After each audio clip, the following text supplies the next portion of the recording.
Pois bem, pessoal, nessa última semana, o Draymond Green recebeu lá no seu podcast o Mark Cuban. Para quem não sabe, o Mark Cuban, ele foi dono do Dallas Mavericks por muito tempo, até poucos meses atrás. Ele ainda era o dono do Dallas, só que ele acabou vendendo a maior parte das suas ações. Hoje ele não é mais o dono, segue tendo ações, ele segue tendo uma participação importante dentro da franquia, só que ele não é mais o dono. Hoje ele cuida mais da parte do basquete. E meio que ele virou um gerente de operações. Só que ele foi dono do Dallas por muito tempo, então ele é um cara que tem muita coisa para contar. Ele é uma figura muito conhecida lá nos Estados Unidos por conta da sua participação na TV. Ele participou ou participa, eu não sei se ele ainda tá, mas ele participou do Shark Tank e tudo. Então, é uma figura muito conhecida, é uma figura muito simpática,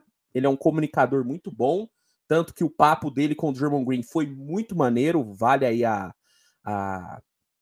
recomendação para assistir o episódio completo, vou deixar o link aqui na descrição. E aí, eu irei reagir nesse vídeo a um trecho do podcast onde o Mark Cuban revela alguns bastidores do draft do Luka Doncic. O Luka foi draftado em 2018, acho que foi do draft, ele é do draft de 2018, da classe de 2018, e o draft do Luka não foi um draft convencional. Para quem não se lembra, o Luka, ele não foi draftado pelo Dallas. Ele foi draftado pelo Hawks na pick 3, se eu não estou enganado, foi pick 3. Só que o Hawks trocou com o Dallas. O Dallas havia draftado o Trey na 5, acho que foi na 5, e aí o Hawks trocou com o Dallas, e aí o Luka foi para Dallas, e o Trey foi para o Hawks, e aí o resto é história. Na verdade, o resto está virando história, porque os dois estão aí só no começo de suas respectivas carreiras. E aí, nesse trecho, o Mark Cuban fala um pouco dos bastidores do draft, como que rolou a troca, quando foi que o Dallas decidiu trocar com o Hawks, qual que era a perspectiva que o time tinha com o Luka. Um corte interessante, um trecho interessante, e aí eu vou reagir aqui com vocês, tá bom? Então, sem mais enrolação, vambora. Very, very important moment in NBA history, and it's important now on an individual level. This guy is so incredible. It will soon be important on a team level as well with the trajectory of his career. Drafting Luka Doncic. And it took a trade for y'all to do that. Just talk to me about how that came about, how y'all knew Luka was the guy, because I have a friend that played overseas, played EuroLeague, and when Luka was like 17 years old, 16, he's like, yo, it's this 16, 17-year-old over here on Real Madrid. I'm telling y'all, he gonna be the next one. And a couple of me and my boys was like, yo, you don't think he too slow? You don't think? And he's like, no, I'm telling you, he gonna get to whatever spot he wanna get to. He's smart, he shoot. Like, talk to me about drafting Luka. What was that process like? Cara, essa parada aí do Luka já ser visto na época do Real Madrid como o próximo cara da NBA é uma parada que era muito falada na época. Na época eu não cobria NBA, eu não tinha um canal ainda, mas obviamente acompanhava pra caramba notícias e reports, né, que eram feitos na época do draft. E a maioria dos analistas falavam muito bem do Luka, que o Luka chegaria pronto, principalmente os analistas fora dos Estados Unidos. Eu acho que quem duvidava mesmo do Luka eram os americanos, porque na época, principalmente, ainda tinha essa parada muito forte do americano achar que só os jogadores dos Estados Unidos eram picas, que os da Europa, eram abaixo, que raramente um europeu iria dar certo, iria para frente. Na época tinha essa percepção, era muito forte. Hoje eu acho que deu uma melhorada. Hoje eu acho que os americanos já entenderam que não é só nos Estados Unidos que o basquete é praticado e que não é só os Estados Unidos que consegue formar grandes jogadores, tanto que, se você for pegar os últimos MVPs, a maioria fora dos Estados Unidos, né? Então, assim, hoje melhorou muito, só que na época do draft do Luka tinha isso muito forte. Tinha isso muito forte. Só que quando você parava para ler os reports, os scouts de analistas fora dos Estados Unidos, analistas da Europa, até aqui do próprio Brasil, você via que todos eles falavam, cara, o Luka tem que ser a primeira escolha geral, o Luka é o melhor prospecto, o Luka é um prospecto geracional. Só que lá dentro dos Estados Unidos não era bem assim. Então, isso que o Draymond falou, que o amigo dele que jogava no Real Madrid falava, pô, o Luka vai ser o próximo cara, vai brilhar. Isso é algo que, assim, quem realmente acompanhava o Luka sabia disso. Quem parava para assistir os jogos do Real Madrid, quem parava para assistir os jogos da Eslovênia, sabia muito bem que o Luka estava mais do que pronto para jogar na NBA. Tanto que no seu ano de calouro, cara, o Luka desfilou.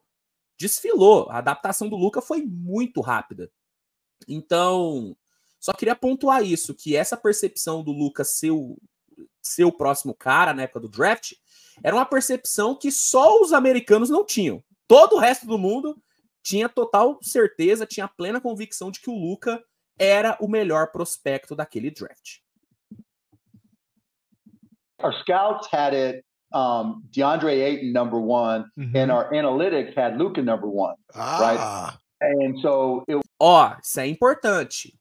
A maioria dos olheiros dos outros times tinham DeAndre Ayton como o primeiro do board, como prospecto, assim, como a pick 1. O Dallas, segundo Mark Cuban, já considerava o Luka a primeira opção, né? Então, não é como se o Dallas, na hora, tomou a decisão. Não, o Dallas já estava monitorando o Luka há um bom tempo. Wasn't a battle, right? Because we knew Ayton was going to go number one, yes. Right? Then the question was, what happens next? Yes. We're thinking for sure, Luka's going number 2 because there's a connection there, everything, right? And didn't happen, right? Gets to number 3, and first of all, the crazy part... Cara, isso aqui foi muito louco, porque na época, eu me lembro que era muito falado que o Kings iria selecionar o Luka. Que o Kings estava fechado com o Luka, porque o GM do Kings era o Divac, europeu, um jogador europeu. Então, muitos tinham a certeza, como o Mark Cuban falou, que o Kings ia pegar o Luka na 2. Só que não, o Kings pegou o Marvin Bagley na 2. O Marvin Bagley.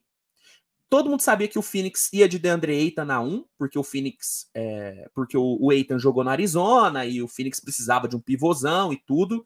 Então o Ayton seria a pick 1, isso era certo. Só que a galera achava que o Kings ia de Luka Doncic, muito por conta do Divac ser o GM. Só que não, o Kings vacilou, pegou o Bagley e aí chegou na 3 com o Hawks. E aí Mark Cuban vai contar o resto da história. Is I'm not going to use the word, but we worked hard to have the 3rd worst record in the NBA. Nossa, o Dallas fez de tudo. We fell right to number 5. The Mavs have never moved up in the draft. Never moved up, only stayed the same or gone down. So we fall to 5. And so we're hearing that the Hawks want Trey. Mm-hmm. And the general managers are talking, not getting done. So about 30 minutes to go. It's coming up to our time, either get it done or we're not going to have a chance.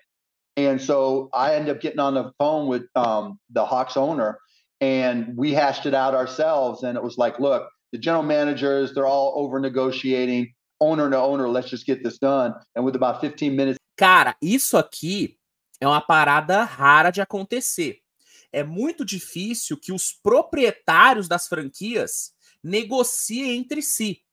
Normalmente, uma troca dessa no draft, ela é feita por GMs. Um GM liga para o outro, faz a proposta, o GM que recebe a proposta liga para o proprietário dá o ok ou a negativa, e aí encerra a negociação. Os proprietários negociarem entre si é algo que não costuma acontecer. E rolou aqui, segundo o Cuban, ele mesmo ligou pro dono do Hawks e pediu para trocar e fez a proposta. To go before our pick, we got it done. See, now that's a pro move, Mark, because Luka, and by the way, Trae Young has had an incredible career. Great career. Não, isso é importante pontuar.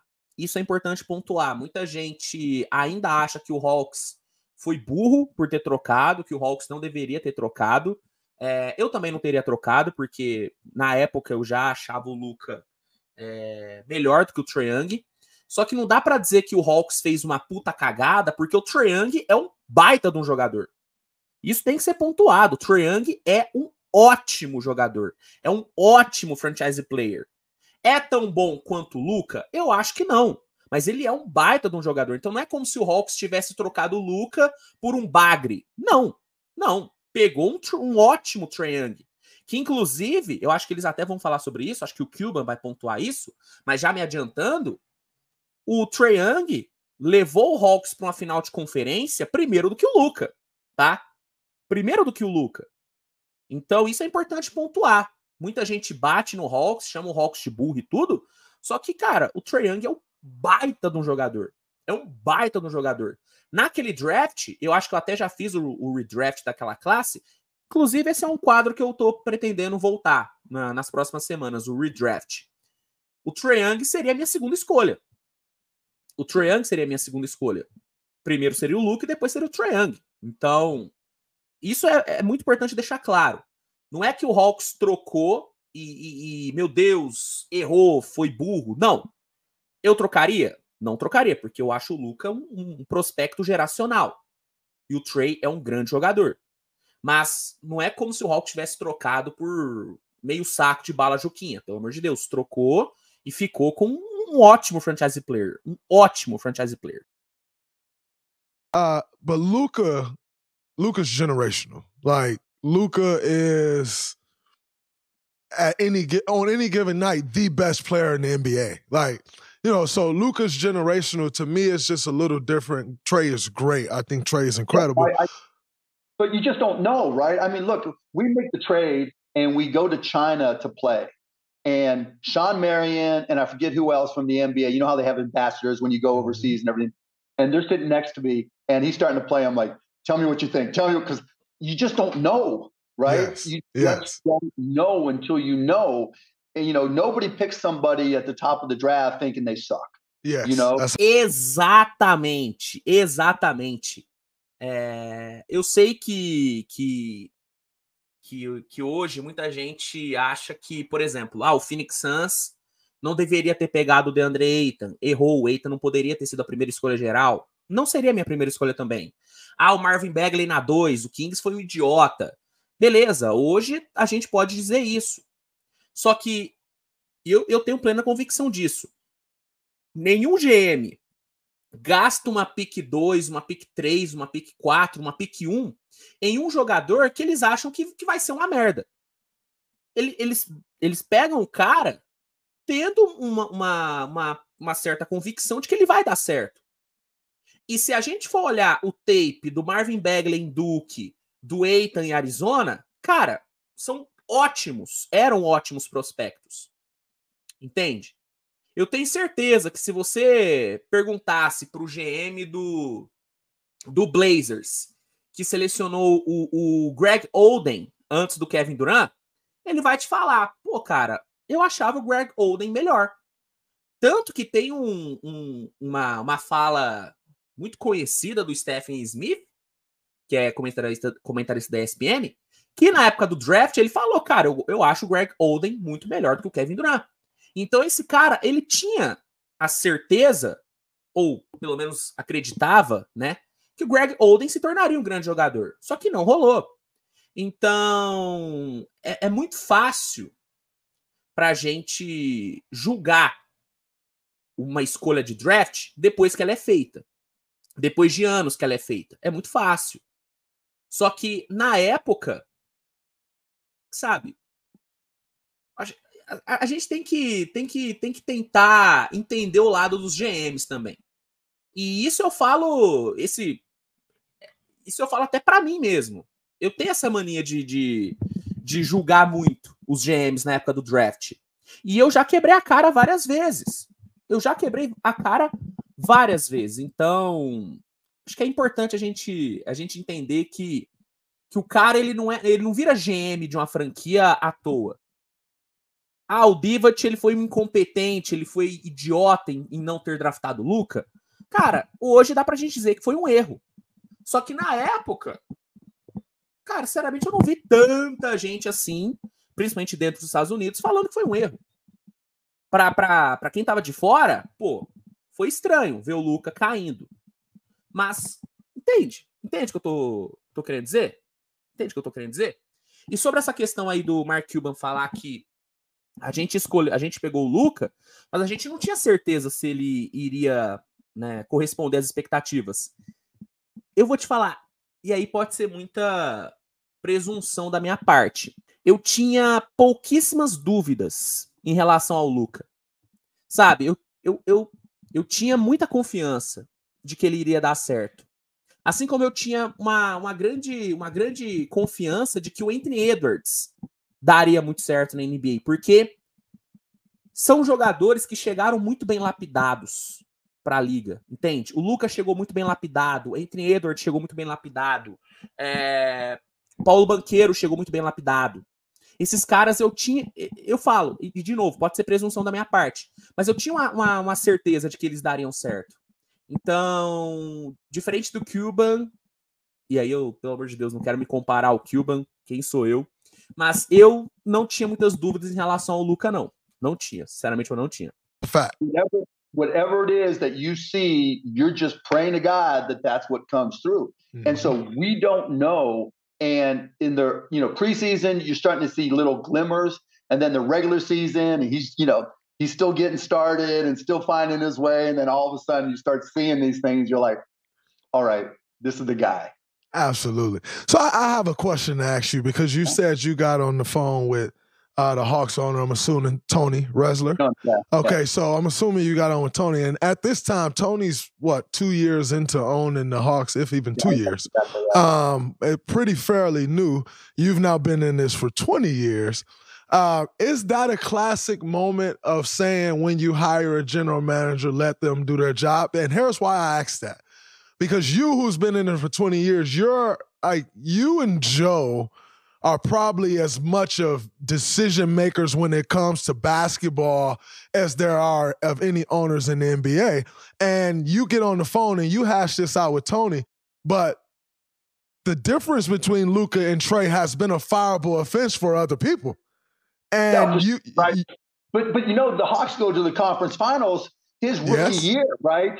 Yes. You just don't know. And they're looking brilliant. We don't make the playoffs, right? Mm-hmm. And no, we make the playoffs. We didn't make the playoffs that first year, right? Yeah. And so go ahead. They're looking like heroes, right? Yes. When you get to the conference finals and we haven't made the playoffs. And so you just don't know. And it just takes time. Não, só pontuando. Aqui ele fala que o Trae Young levou o Hawks para as finais de conferência no seu ano de novato. Não foi no seu ano de novato, tá? Foi depois. Só pontuando. Like we were talking earlier, you can have a generational player. You can have Michael Jordan. You can have LeBron. LeBron didn't make the playoffs his first year. Mm-hmm. Michael didn't make the playoffs his first couple years. Absolutely. And so it takes a team. For sure. Vlade Divac lost his job over that because he drafted Marvin Bagley, if I'm not mistaken. Travis Schlenk has been out in Atlanta. But that doesn't seem like your way to go. Like, you had Donnie for years. Like that, you ironically, Pittsburgh Steelers, you don't seem to flip guys much. What's your take on building front offices and coaches and retaining them? Because they get flipped over like nobody's tomorrow around this league, but you don't quite take that approach. Yeah, I mean, until you got something better to go to, why would you change, right? Hiring a coach in particular is the hardest job in professional sports because they walk in the door and they're smart, right? That's why they've got the opportunity to be a head coach in the NBA. So they can tell you point by point by point what's already wrong with your team. Mm-hmm. And they can tell you what they think they want to do to get it there and what you need to do. And it's hard to say no to. So you got to look at the non-obvious factors. Mm-hmm. Like when we got Rick, and it depends on your team too. So like when we went from Avery Johnson to Rick, we had the team that we had, but we needed just a different kind of voice, right? And then when Rick left, it was like, okay, let's get a different kind of voice with Jay Kidd, you know, because Nico was coming in at the same time too. And... Aí eu vou ter que dar uma criticada no Mark Cuban. Ele errou na contratação do Jason Kidd. Ele errou na contratação, tá? E na época que ele foi contratado, eu lembro que já era falado que não era uma boa opção para substituir o Carlisle. Porque você sai de um treinador Hall da Fama, o Carlisle vai ser Hall da Fama quando se aposentar, e pega um Jason Kidd que não é como se ele tivesse brilhado nos seus trabalhos anteriores. Pô, ele fez um trabalho bom no Bucks.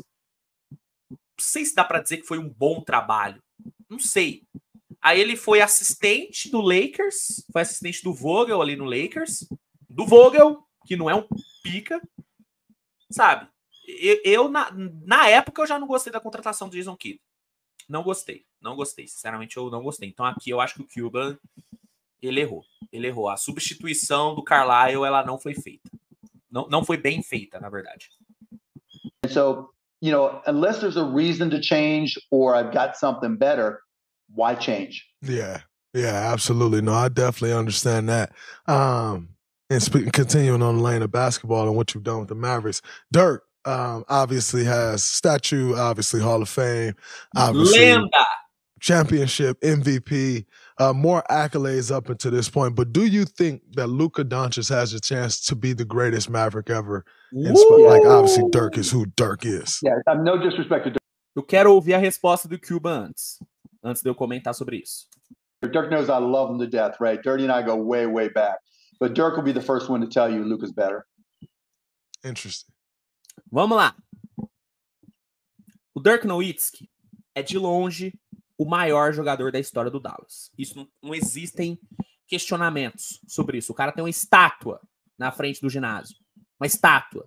O cara é o maior. Deu o primeiro e único título da franquia. Foi o cara daquelas finais contra um excepcional Miami Heat. Isso é importante pontuar. O Dirk foi o cara nas finais contra o Big Three do Miami.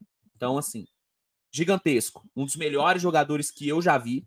Eu tive o prazer de assistir a reta final ali do Dirk Nowitzki. Assisti também um pouco ali do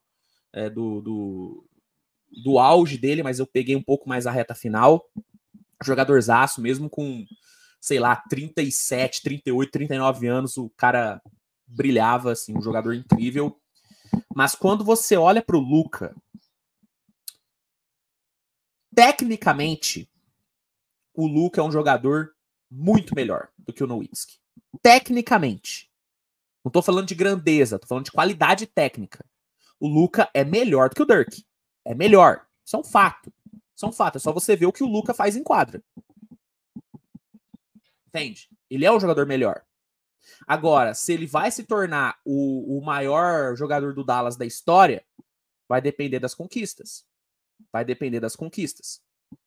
Vamos supor que o Luka joga a carreira inteira no Dallas e conquista um título. O mesmo que o Dirk. Conquista MVP e tudo. Na bola dividida, o Luka vai ganhar. Por quê? Porque o Luka é melhor. É muito difícil você dizer agora, você acha que o Luka vai se tornar o maior jogador do Dallas da história? Não sei, porque vai depender muito do caminhar da carreira. Se o Luka jogar a carreira inteira no Dallas, jogar a sua vida inteira no Dallas e ganhar um título, eu acho que o Luka pode acabar sendo visto como maior do que o Dirk, porque o Luka é um jogador melhor. Agora, se você me perguntar, Luiz, você acha que o Luka é o melhor jogador em questão técnica do Dallas? Cara, eu digo que sim. Porque o Luka, ele é melhor do que o Dirk. Qualidade técnica é melhor. Agora, em questão de grandeza, aí é complicado, porque o que o Dirk fez, né, velho? Deu o único título da franquia, jogou a vida inteira na franquia, então é complicado essa discussão. Mas isso que o Mark Cuban falou tem muito peso. Ele falou, cara, eu sou muito amigo do Dirk, e se você perguntar pra ele, ele vai falar que o Luka é melhor. Então, eu acho que isso encerra a questão, né? Se o próprio Dirk acha que o Luka é melhor do que ele, não tem o que discutir. That's interesting. Dirk put me in the blender at 40, barely being able to run, man. So I got nothing. He could jump over the line, right? But he can shoot, and he's smart. But you needed to get him the ball. Mm-hmm. Mm-hmm. That's the difference, you know. And that's part of what's changed. Like, you almost have to have a 6'6", 6'7", 6'8" guy who can control the ball and get a shot, you know, or get shots for others, because the game is so much faster and so much more skilled, right? Whereas before, you knew that there would be somebody good guarding Dirk, and they would double him, but you just had to get him the ball in one of his spots and let him go to work. Right? Absolutely. The game's changed. You can't just do that anymore. All right, the end. É isso. Bom, qual que é a sua opinião sobre tudo que foi dito aqui? Você acha que o Hawks realmente foi burro em ter trocado, ou você entende que o Hawks trocou, mas ainda assim pegou um baita de um franchise player? Comenta aqui que eu quero saber. E sobre essa questão do Luka e do Nowitzki, qual que é a sua opinião? Também quero saber a sua visão sobre isso. Não se esqueça de deixar o like, que é importante, de se inscrever no canal para mais conteúdo, e o link do episódio completo do podcast do Draymond Green com o Mark Cuban vai estar aqui na descrição. Fechou? É isso, rapaziada. Tamo junto, grande abraço e tchau, tchau.